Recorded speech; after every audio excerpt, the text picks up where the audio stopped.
بسم اللہ الرحمن الرحیم۔ السلام علیکم ورحمۃ اللہ وبرکاتہ۔ حج کے 5 دن کیسے گزارنے ہیں؟ آج ہم آپ کو بتائیں گے حج کے 5 دن کیسے گزارنے ہیں، مینا میں کیسے ٹھہرنا ہے، کب عرفات کے لیے نکلنا ہے، مزدلفہ میں کب ٹھہریں گے، رمیہ جمرات کے لیے کب نکلنا ہے۔ ان سب کی تفصیل انشاءاللہ مختصر کر کے بالکل کم وقت میں ساری تفصیل بتائیں گے انشاءاللہ العزیز۔ تو چلیے اب ہم شروع کرتے ہیں حج کے 5 دن کیسے گزارنے ہیں اور کہاں پر کتنا ٹھہرنا ہے۔ حج کا پہلا دن 8 ذی الحجہ ہے۔ آج کے دن فجر کی نماز کے بعد اپنی قیام گاہ سے اسی طرح احرام باندھیں جس طرح عمرہ کا احرام باندھا تھا، لیکن آج کا یہ احرام حج کے لیے ہوگا، اس لیے نیت کریں اللہم انی ارید الحج فیسرہ لی وتقبلہ منی۔ یا اللہ میں حج کا ارادہ کرتا ہوں، اسے میرے لیے آسان فرما اور قبول فرما، یا صرف یہ کہیں اللہم لبیک حجن، پھر تلبیہ پڑھیں اور تلبیہ کہتے ہوئے مینا کے لیے روانہ ہوں۔ تلبیہ کہتے ہی احرام کی تمام پابندیاں پھر سے عائد ہو جائیں گی۔ حج افراد اور قران والے تو پہلے سے ہی احرام میں ہیں، اس لیے انہیں آج کے دن پھر سے حج کی نیت کرنے کی ضرورت نہیں۔ ہاں، مینا آج سب روانہ ہوں گے۔ آج مینا میں کوئی خاص عمل نہیں ہے، صرف فرض نمازیں ہیں، یعنی ظہر، عصر، مغرب اور عشاء۔ اگر مسافرت باقی ہے تو قصر پڑھیں، ورنہ پوری نماز ادا کریں، رات مینا میں گزاریں۔ حج کا دوسرا دن 9 ذی الحجہ، آج فجر کی نماز ادا کر کے عرفات روانہ ہوں۔ زوال کے بعد سے لے کر غروب آفتاب تک وہاں ٹھہریں۔ حاجیوں کے لیے یہ سب سے اہم دن ہے۔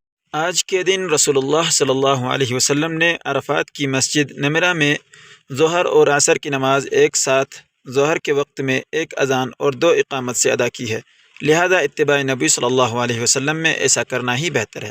عصر کی نماز کے بعد قبلہ رو کھڑے ہو کر، اگر طاقت نہ ہو تو بیٹھ کر وقوف کریں، اور جو دعائیں آپ کو یاد ہوں، جو ذکر و اذکار یاد ہوں وہ پڑھیں، اور درمیان میں کبھی کبھی تلبیہ بھی پڑھتے رہیں۔ غروب کے بعد مغرب کی نماز پڑھے بغیر مزدلفہ کے لیے روانہ ہوں۔ راستے میں بھی مغرب نہ پڑھیں۔ مزدلفہ پہنچ کر 1 اذان اور 2 اقامت سے مغرب اور عشاء کی فرض نمازیں ادا کریں، درمیان میں سنت و نوافل نہ پڑھیں۔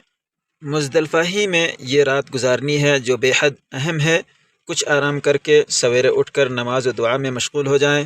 حج کا تیسرا دن 10 ذی الحجہ، آج فجر اول وقت میں پڑھ کر اگر ہو سکے تو مشعر الحرام یعنی مزدلفہ کی مسجد کے پاس آ کر، ورنہ اپنی قیام گاہ پر ہی جہاں پر آپ کو خیمہ ملا ہوا ہے بیٹھ کر تسبیح، ذکر و اذکار کریں، اور سورج نکلنے سے 5 منٹ پہلے واپس مینا کی طرف چلیں۔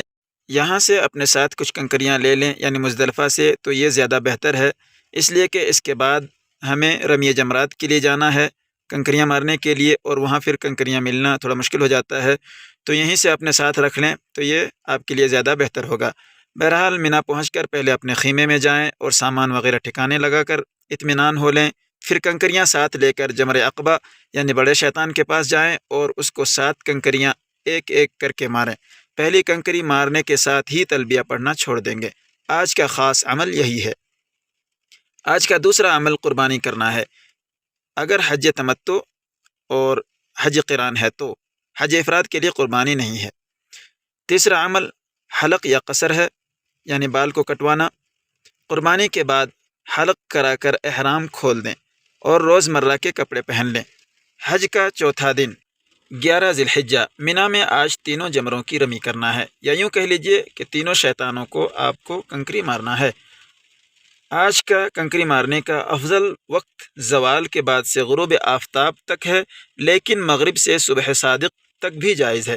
آج رمی کی ترتیب یہ ہو، پہلے جمرہ اولا یعنی چھوٹے شیطان کو ایک کے بعد ایک 7 کنکریاں ماریں، جیسے 10 ذی الحجہ کو بڑے شیطان کو مارا تھا، لیکن یہاں کنکریاں مارنے کے بعد کنارے ہٹ کر قبلہ رو ہو کر دعا کریں، یہ مسنون ہے۔ حج کا 5واں دن یعنی 12 ذی الحجہ، آج بھی مینا میں تینوں جمروں کی رمی کرنا ہے۔ ترتیب اور وقت وہی ہے جو 11 ذی الحجہ کے دن تھا، لیکن آج کے دن غروب آفتاب سے پہلے مینا چھوڑ دیں، نہیں تو 13ویں ذی الحجہ کی شب کا قیام مینا میں ضروری ہو جائے گا، اور اس صورت میں 13 ذی الحجہ کو زوال کے بعد پھر تینوں جمروں کو کنکری مار کر ہی مینا سے واپس جا سکتے ہیں۔ اگر اب تک آپ نے قربانی، حلق، طواف زیارت اور سعی نہیں کی تو آج غروب آفتاب سے قبل تک ضرور کر لیں، آپ کا حج مکمل ہو گیا۔ اللہ پاک قبول فرمائے اور آخرت میں اس کا بہترین بدلہ نصیب کرے، آمین یا رب العالمین۔